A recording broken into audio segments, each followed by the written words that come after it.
I'm like nervous to do this in front of you. Why? What am I saying? Well, what's the topic of the video? You.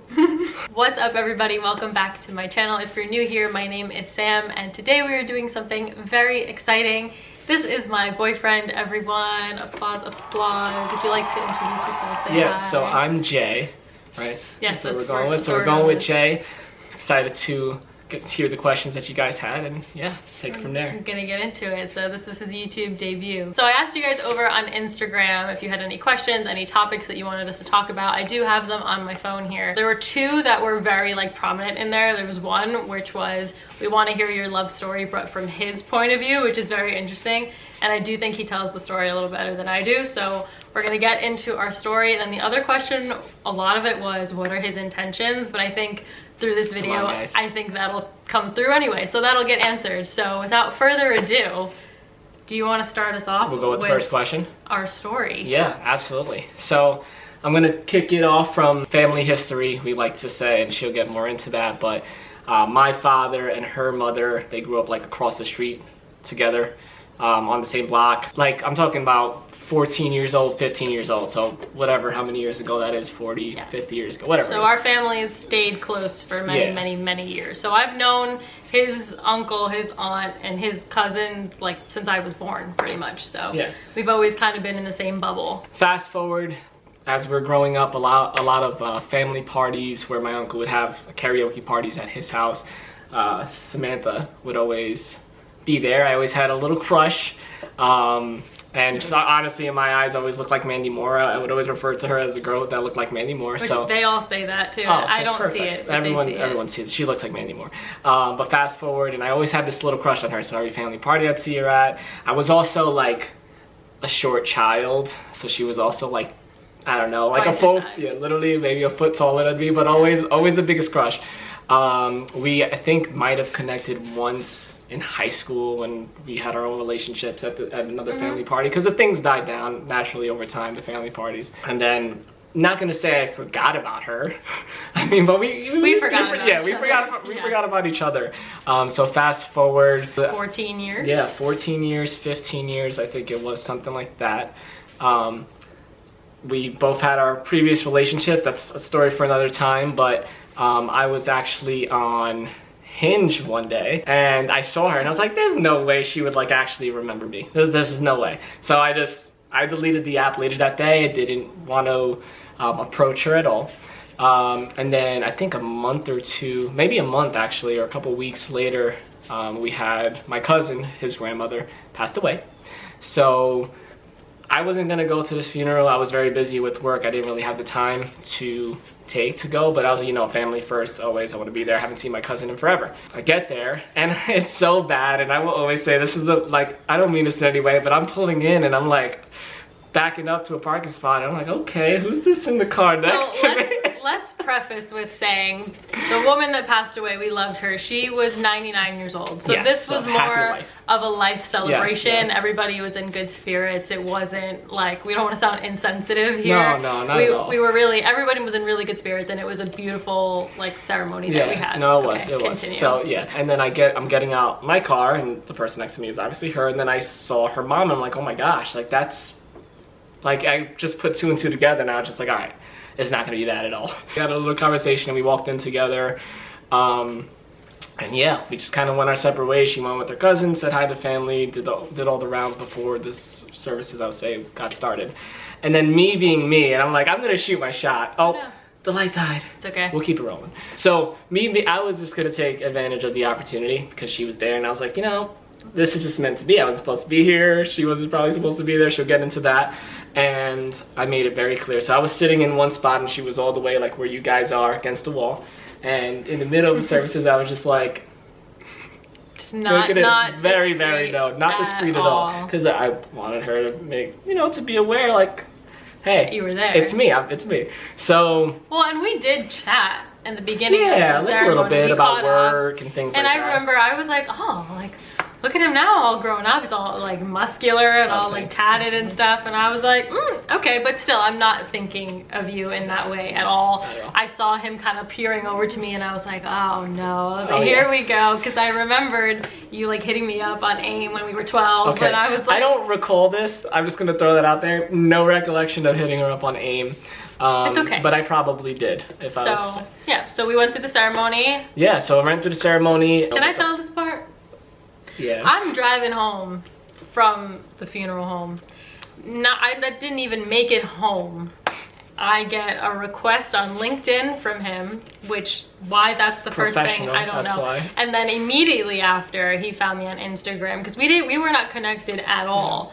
He found me on Instagram, shoot me a message. It was so nice to see you. We should catch up over coffee. Oh yeah. I was like, wow. Yep. This was back in May, mind you. This was a long time ago. This was back in May, and I was like, oh, okay. And I kind of brushed it off, to be honest. My reasoning was, our families go way back. I love his uncles, his aunt, his cousin, like they're my own family. So even though, you know, we were family friends for such a long time that I was like, God forbid we date and something goes wrong.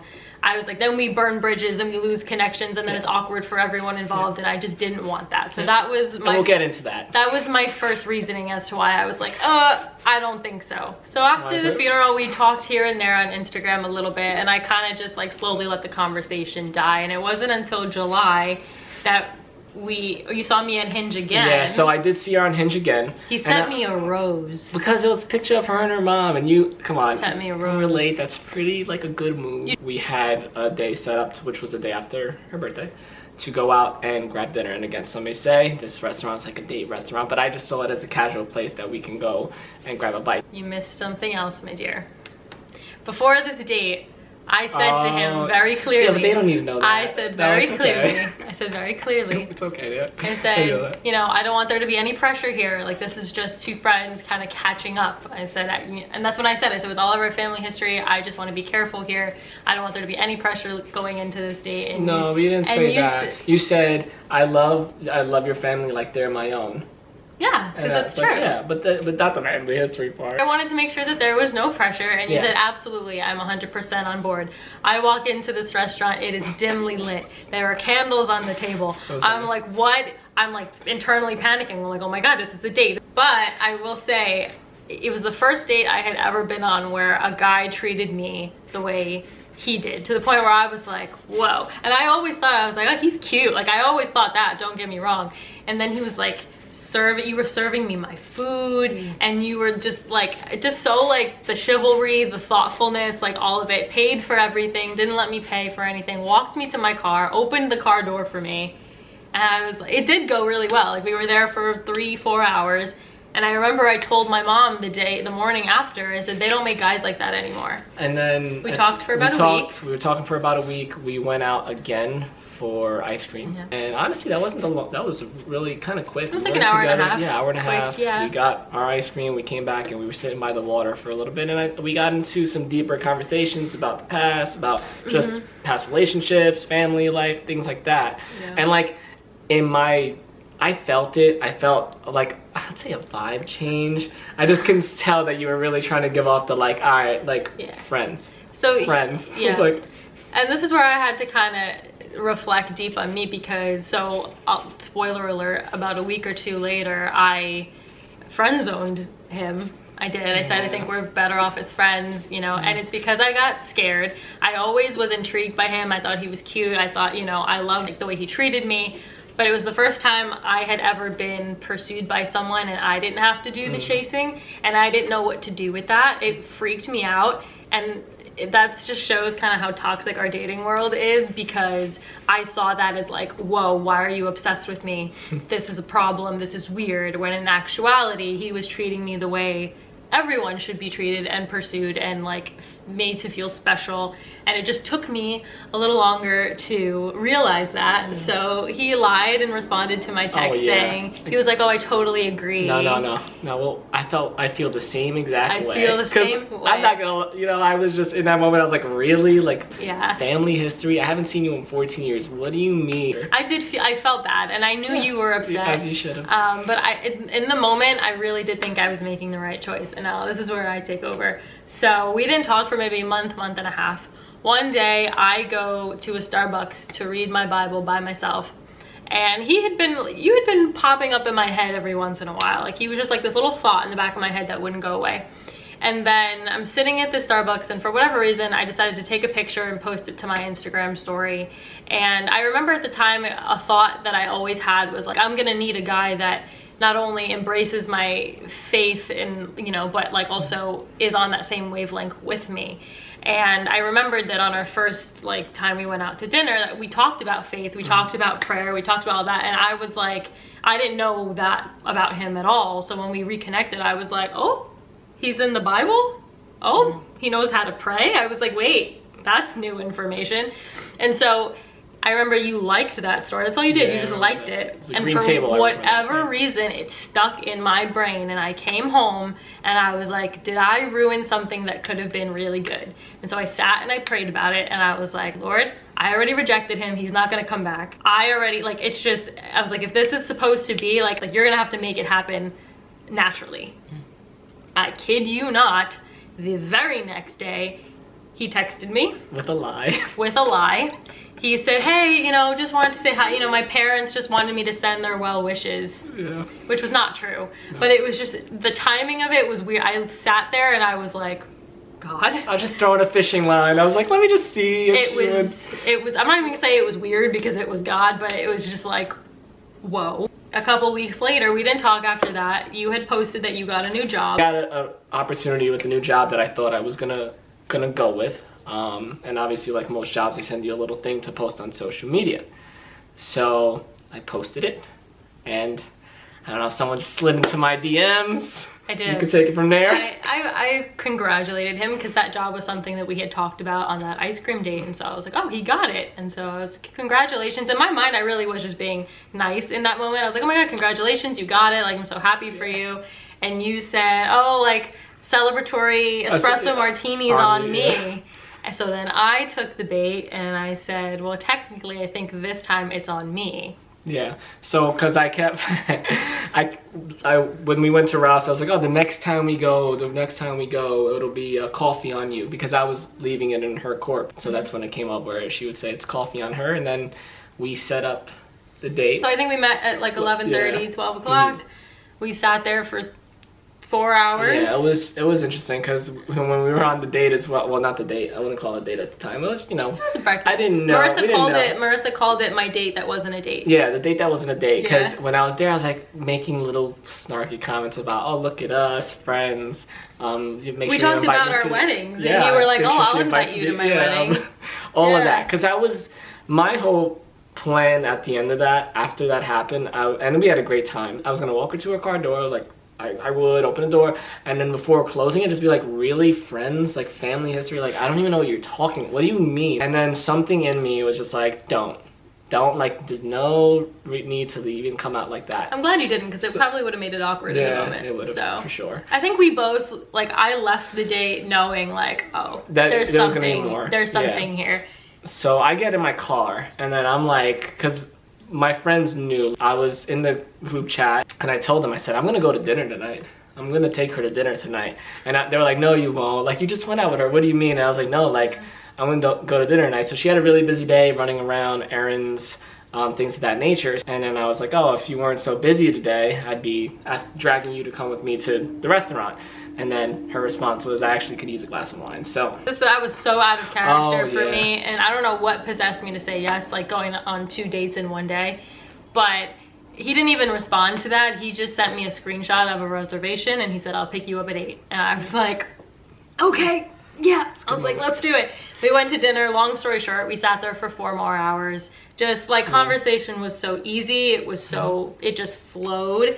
And then about halfway through, he started making more like, oh, look at us, just friends. And I was just like, you know what? I was like, let's talk about it. Here we go. Let's do it. And I explained that, you know, I might have been premature in my dismissal of things, and that was all he needed to hear. Yeah. That was it. And honestly, it's something I've always admired from that day. He was locked in. I just told her. And so was I. I was just like, all right, sign me up. Everything felt so easy, again, because we have all of that background history where we did hang out as kids. Our parents, you know, love each other and know each other more, your aunt and uncle, but still, like, our families, you know, we just had that comfortability. And I remember that night I went home and I deleted all my dating apps. I don't know why. Still to this day, something possessed me. I came home, I deleted them right away. And we were not obviously exclusive or anything like that, but we started going on like 2 dates a week, like short little, like we'd get coffee in the morning or we would go to lunch or whatever. We did that for a couple weeks. And we say, even though we didn't become boyfriend girlfriend that day, that's the day we count as like our anniversary date back in September, because from that day on we were very intentional about each other. We never dated anybody else, we never talked to anybody else. And you flat out told me one day in the car, you were like, just so you know, like, I am not interested in anybody else, like I want to see where this goes with you. And I was like, and I still was terrified in the beginning. Here we are 6 months later, locked in, and we're not sick of each other yet. Debut. Yeah, that's a big deal.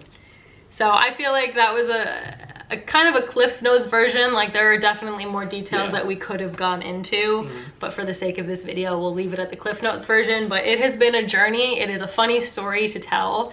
I take accountability for my actions of being scared and running away.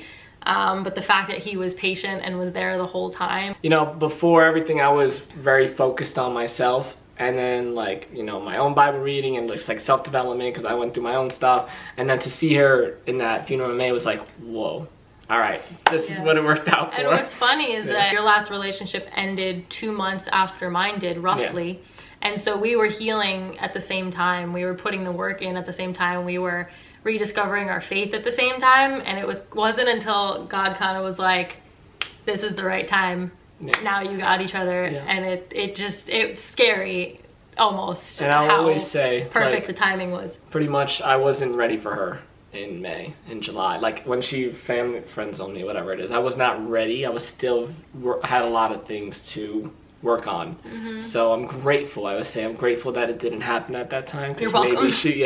Maybe she wouldn't have liked that person specifically, because I was still, you know, working on certain things. I was too. Yeah, and I think that it was just timing overall, and it worked out. So now we'll get to the questions. So let's get into some questions, shall we? Also, I think it's really cute that everyone wanted to know your intentions. Thank you for caring, guys. Yeah. That's really sweet. That is really sweet. All right, we're gonna go through these kind of rapid fire, because as you can tell, we could talk. Yeah. Okay, the first one is, what's something that you've each learned about yourself since being in this relationship? I can go first. Yeah. I have learned, something we talked about recently was that I don't 100% know healthy conflict too much, where, you know, you're not always gonna agree all the time on everything. You're gonna see things differently, and sometimes you are gonna have those tense kind of, not necessarily, I wouldn't say we fought each other, but we've had those tense arguments before where you kind of have to, you don't see eye to eye, and you just kind of have to talk it out until you come to a resolution together. That's just what healthy arguments are. But I learned that just because you get into one of those arguments or those conversations doesn't necessarily mean like that your relationship is doomed, or that the person hates you, or that you're, you know, I am still getting used to healthy conflict, and I think you're really good at reassurance of like, hey, that was a tense conversation, but like, I still choose you. Like, I'm not giving up on you. I'm not walking away from this. This is what couples go through, and you're really good at reminding me of that. So I'm learning how to have, I guess, healthy disagreements. The one thing I learned about myself is, I mean, it takes the right person to make you so attentive. Like, I've never been so, I would say, locked in on like everything that she does and like everything that she is.